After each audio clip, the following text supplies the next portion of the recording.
बिस्मिल्लाहिर्रहमानिर्रहीम अस्सलाम वालेकुम। Welcome to Harvard academy. Dear aspirants, आज का हमारा session general financial rules volume 1 और इस हवाले से है। आज हम पार्ट 7 देखेंगे, लैप्स ऑफ सैंक्शन, कि अगर कोई सैंक्शन ली गई है, किसी भी एक्सपेंडिचर को आपने इंकर करना है और उसके लिए आप पूरा केस जो है उसको आप क्या कह सकते हैं, एप्लीकेशन, वो आप किसको फॉरवर्ड करते हैं, कॉम्पिटेंट अथॉरिटी को। कॉम्पिटेंट अथॉरिटी को आप भेजते हैं और वो दे देते हैं सैंक्शन। लेट्स सपोज अब सैंक्शन आपने फाइनेंशियल ईयर में यूज नहीं की, 2 मिलियन की थी और ये कहीं अक्टूबर 2024 में थी, 2024 में थी आपकी सैंक्शन, और अब आप पहुंच चुके हैं नवंबर 2025 में। तो क्या वो अभी अवेलेबल है, उस सैंक्शन को आप एक्सपेंडिचर इनकर कर सकते हैं? तो ये है जी क्वेश्चन हमारा बेसिकली, कि अगर इस तरह से फाइनेंशियल ईयर जिसमें आपने सैंक्शन लिए, फाइनेंशियल ईयर एंड हो जाता है और आप उस पैसे को खर्चा नहीं करते जिसकी आपने अप्रूवल ली थी, तो तरीकाकार क्या होगा, इस हवाले से है। आगे एग्जाम्पल पेश किया है कि सैंक्शन, यानी सैंक्शन का मतलब होता है किसी की मंजूरी मिल जाना कॉम्पिटेंट अथॉरिटी की, हाँ ठीक है खर्चा कर लो, फॉर एनी फ्रेश चार्ज, यानी कि कोई भी एक्स्ट्रा खर्चा है which has not been acted, जिस पर अमल अब नहीं किया गया, ऑन फॉर अ ईयर, यानी कि पूरे साल के लिए, must be held to have lapsed. तो मस्ट बी हेल्ड, उसको जरूरी तौर पर तस्वुर किया जाए कि वो लैप्स हो चुका है, वो आपने जो अप्रूवल ली थी वो खत्म हो चुकी है, unless it is specifically renewed. हाँ, उस केस को साथ कनेक्ट करके दोबारा केस बना के आप फिर अप्रूवल ले सकते हैं। सो इसमें क्लैरिफिकेशन नोट 1 है, this order does not apply to a case, यानी ये तो हमारी फाइनेंशियल हमने सैंक्शन ले ली, लेकिन ये जो केस है, ये जो ऑर्डर है, अप्लाई कहां पे नहीं होता, a case where an allowance sanction for a post, एक पोस्ट है, लेट्स सपोज एडमिन ऑफिसर है, एडमिन ऑफिसर है, उसके लिए ये कोई अलाउंस लिया गया पोस्ट के लिए, या फिर class four government servants has not been drawn, लेकिन उसने ड्रा नहीं किया, एडमिन ऑफिसर को कोई अलाउंस मिला था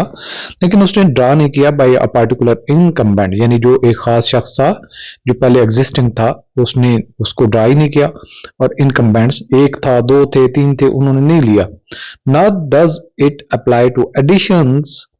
मेड ग्रेजुअली, ना ही, अच्छा ये किसी ने ड्रा नहीं किया तो फिर इस पे ये अप्लाई नहीं होगा, आगे चल के वो ड्रा कर सकता है, वो ये नहीं है कि सैंक्शन लैप्स हो गई। अच्छा, एक और इसमें एडिशन की, not does it apply to addition made gradually from year to a permanent establishment under a general scheme, यानी कि आप कोई एस्टेब्लिशमेंट है उसके अंदर ग्रेजुअली कोई चेंज करना चाहते हैं, लेट्स सपोज 20 एम्प्लॉय आप हायर करना चाहते थे 5 साल के लिए, उसमें से आपने ऐड दिया 5, उसमें सिलेक्शन हो गई, बाकी कोई मेरिट पे नहीं आया, 5 मजीद हो गए, 5 मजीद हो गए। सो ये 5 साल के अंदर अंदर जो आपका प्लान था उसमें आपने 20 लेके आ सकते हैं। हर दफा आपको ग्रेजुअली आपको अप्रूवल लेने की जरूरत नहीं। A general scheme which has been sanctioned by the competent authority, जो कॉम्पिटेंट अथॉरिटी ने उसके अप्रूवल दिए वो आप ले सकते हैं, उनको एंगेज करें। इसकी नोट 2 है, the term year as used in this paragraph mean financial year. तो यहाँ पे जो टर्म है जिसमें लैप्स होने की बात की गई, ईयर की बात की गई, तो इससे मतलब फाइनेंशियल ईयर है, और रूल नंबर 60 डिलीट हो चुका है। अच्छा, अब इसी चीज को अप्लाई कैसे होगा, इसकी अंडरस्टैंडिंग के लिए एग्जांपल मैंने यहाँ पे एक क्रिएट किया आप लोगों की आसानी के लिए। सिनेरियो 1 है, lapse of sanction general case, यानी जब हम फाइनेंशियल मैटर पे किसी एक्सपेंडिचर के लिए सैंक्शन लेते हैं तो उसका मामले में क्या होगा, अ गवर्नमेंट डिपार्टमेंट रिसीव्ड, ये एक एग्जांपल है, a government department received sanction in July 2023, July 2023 में सैंक्शन ली, परचेज किसके लिए थी, to purchase a new office furniture for PKR 2 million, 2 million के लिए फर्नीचर खरीदना था, और ये जुलाई 2024 में अप्रूवल ली गई थी। ड्यू टू डिलेज, कुछ इसमें डिले होती गई, the purchase is not made with in the financial year, यानी कि जून 2024 तक, जून 30 2024 तक इसकी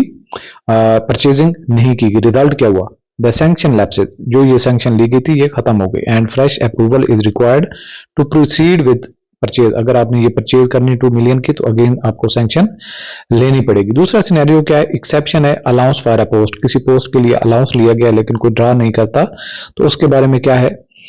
इसकी एग्जांपल है अ hardship allowance of PKR 10,000 per month is approved for a designated officer's post in July 23, यानी कि जुलाई 2023 में एक पोस्ट के लिए एक हार्डशिप अलाउंस, यानी कि उसको कोई टफ एरिया में भेजा गया था तो उसको हार्डशिप अलाउंस पर मंथ की बेसिस पे 10,000 अलाउ किया गया था। The officer holding the post does not claim the allowance for a year, एक पूरा साल गुजर जाता है लेकिन जो पोस्ट पे बैठा हुआ शख्स है वो अप्लाई नहीं करता या उसको क्लेम नहीं करता। रिजल्ट क्या होता है, the sanction remains valid for future incumbents, तो आने वाले जो पोस्ट पे इस पे काम करेंगे उनके लिए वैलिड रहेगी। Since the allowance is not attached since the allowance is attached to the post not to a specific individual, यानी कि वो इंडिविजुअल के साथ अटैच नहीं है बल्कि एक पोस्ट के साथ है, तो जब तक पोस्ट चलती रहेगी उस पर आने वाला जो काम करेगा वो ड्रा कर सकता है, उसके लिए लैप्स नहीं होगी इस तरह की कोई सैंक्शन। अच्छा, आगे आ जाता है scenario 3, exception gradual additions to a permanent establishment, यानी कि आप एस्टेब्लिशमेंट बढ़ाना चाहते हैं, अपनी मैन पावर बढ़ाना चाहते हैं, उसका कोई प्लान था तो उसके लिए एक दफा सैंक्शन ली, तो अब आपका 5 साल का प्लान है, 10 साल का प्लान है, तो उसको आप एग्जीक्यूट कर सकते हैं, आपको सैंक्शन जो है 1 साल गुजरने के बाद वो लैप्स नहीं होगी। द एजुकेशन डिपार्टमेंट इसकी एग्जांपल है, the education department plans to add 500 teacher, education department है वो चाहती है कि 500 टीचर्स ऐड करें to public schools, increasing staff by 100 teachers per year for over 5 year, यानी कि 500 टीचर लेके आने और 5 साल तक ये सिलसिला चलेगा, हर साल 100 टीचर लेके आएंगे।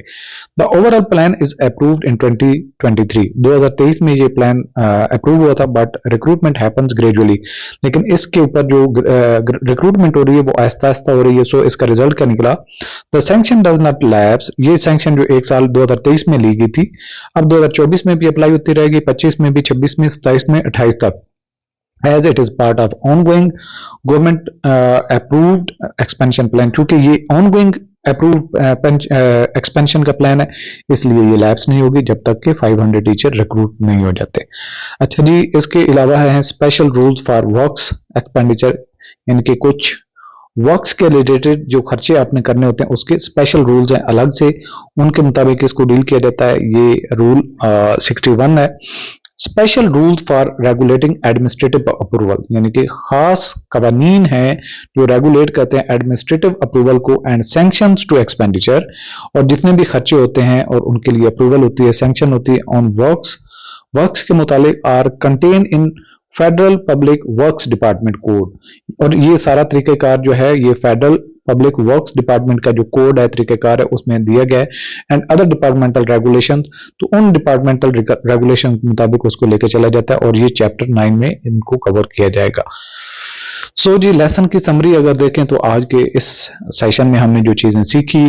सबसे पहले तो रूल 59 में हमने देखा लैप्स ऑफ सैंक्शन, तो इसमें है a sanction for fresh charge lapses if not utilized within 1 year unless explicitly renewed, कि 1 साल की जो नॉर्मल आपकी सैंक्शन है अगर आप उसको रिन्यू नहीं करवाते तो वो लैप्स हो जाती है, अगर आपने खर्चे करने हैं तो रिन्यू करवाना पड़ेगा। इसकी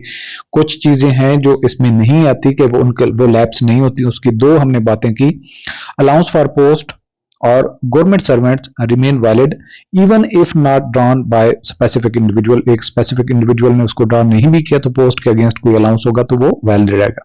इसके अलावा gradual addition to the permanent establishment under approved scheme to do scheme do not lapse, यानी कि आपकी ग्रेजुअल एक्सपेंशन करना चाहते हैं एस्टैब्लिशमेंट में तो वो भी लैप्स नहीं होती। इसके अलावा द टर्म ईयर से मुराद यहाँ पे फाइनेंशियल ईयर है। इसके अलावा हमने रूल 61 में देखा 60 रूल जो है वो डिलीटेड है। Special rules for work expenditure, यानी कि वर्क के रिलेटेड जो एक्सपेंडिचर उनको हम किस तरह से हैंडल करते हैं, administrative approvals and expenditures, sanctions for works are regulated by किसके जरिए से, federal government works departmental code, और इसके अलावा other departmental regulations refer to chapter 9 for detail, यानी चैप्टर 9 में इस चीज को डिस्कस किया जाएगा डिटेल में। इस हवाले से रूल नंबर 59 और रूल नंबर 61 को हमने आज सीख लिया और इनकी एग्जांपल भी हमने देख ली कि किस तरह से प्रैक्टिकली ये अप्लाई होता है। होप्स हो कि आपकी अंडरस्टैंडिंग इस के बारे में क्लियर होगी। आप जनरल फाइनेंशियल रूल्स या जो ये रेगुलेशंस हैं इनके कंप्लीट ये कोर्स हमारा हार्वर्ड एकेडमी की वेबसाइट पे अवेलेबल है, इसको आप ज्वाइन कर सकते हैं। Thank you.